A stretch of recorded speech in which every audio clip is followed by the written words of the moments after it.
You know how another man will look at you like this my bitch? You know what I'm saying? Like, yeah, you can this your girlfriend, but this my bitch. Like that pimp mentality.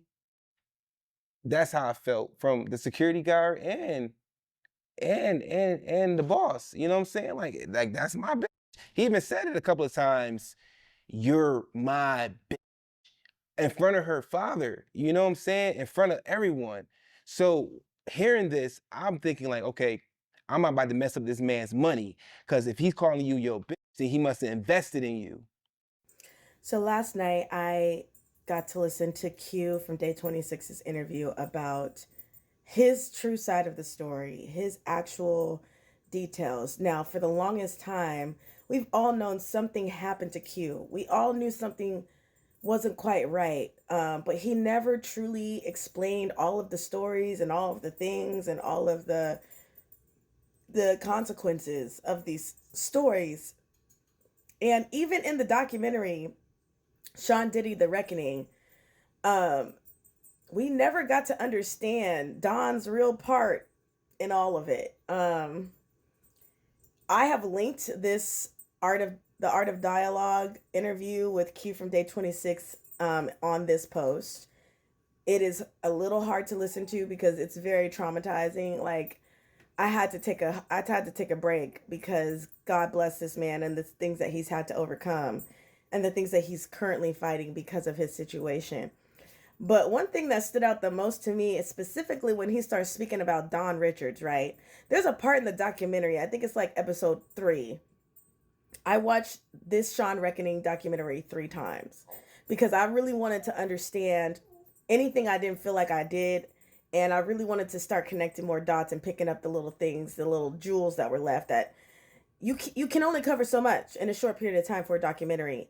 And there was one point where Dawn, when Diddy found out that Dawn had started her lawsuit against him for sexual assault, and there was something in the way he went over to his bodyguard and said, Dawn just sued me," and it was how he said it, like it wasn't like he was like dismayed. It wasn't like, damn, here goes another lawsuit. It was like, she had the audacity to sue me, right? Like this chick of all chicks. That was the energy he gave to the security guard. And even though the security guard was like, "Who's Don?" Like, and he was like, "Dirty Money from Dirty Money." Like she sued me. And I couldn't quite place it. I was like, what is that? You know? And then Kalina gave a little bit of something here and there in terms of like, she kept implying that Dawn was vying for Diddy's attention. Dawn wanted to be the number one girl, and that they had some kind of like unspoken little back and forth between them that she couldn't quite put her finger on. And even when Diddy went back to the hotel room to call Kalina to be like, Dawn sued me, Kalina's first response was like, nah, like there's no way. It all makes sense now. Now, finally hearing Q's perspective and what he went through with Don, like, she low key is a Ghislaine Maxwell. And I'm going to say it. The reason why she started that lawsuit and then retracted her lawsuit was because what most people don't realize when they think to sue somebody is that the discovery process is the uncovering process. And I'm pretty sure that once that shit hit the fan, when she released that lawsuit, and then realized that Diddy's side had the right to expose every single thing that she was responsible for. When she realized that Diddy could expose everything she did in court, because it goes both ways in discovery. I think that's why she decided to back out, because then everybody would have to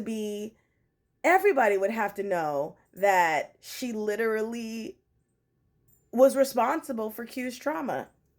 Period. And Q was always like a beloved member of Day 26. Everybody was on board for their relationship. And I remember when they broke up, like he loved her. He was like such an innocent guy on the show. And when they broke up, she did go on the radio trashing him. So I do remember that. And he just disappeared and vanished after that. when Q talks about what they gave him, what it did to him, how it mentally has affected him to this day, you can even hear how he's speaking in the interview. Like he addresses it. It's because of these drugs. And I just remember being in middle school, and there was this guy that was a brother of one of my best friends at the time. He was like the fine brother. We all loved him. Like we thought he was so fine. He got a scholarship, a full ride to Berkeley. He went out the night of graduation to a rave, took some bad X, and his brain reverted back to a 5-year-old's brain. And to this day, he has to be supervised. Like no scholarship, no college, no nothing. So it just reminded me of that experience in my life, and to see Q and him actually explain that he trusted her. And it was a low key triggering for me because I've been in situations where I've trusted people that were my person, feel me? And they've done shit to me that put me in harm's way. So, like, he trusted her. He fully trusted her. Not only, like, not just with his body, but his heart and his mental health and his personal safety. And she violated that shit to be closer to and more aligned to Diddy. And the other stuff that he exposes about his essay, and how he went to her first for help. And instead of being a woman who loved him and supported him, it was like she played both sides. It's like she performatively went to confront the person and then turned around and backstabbed him and told everybody the opposite. And I could not imagine. Like, oh my God. Dawn is a low-key a Ghislaine Maxwell. And I ain't gonna, that's what it is.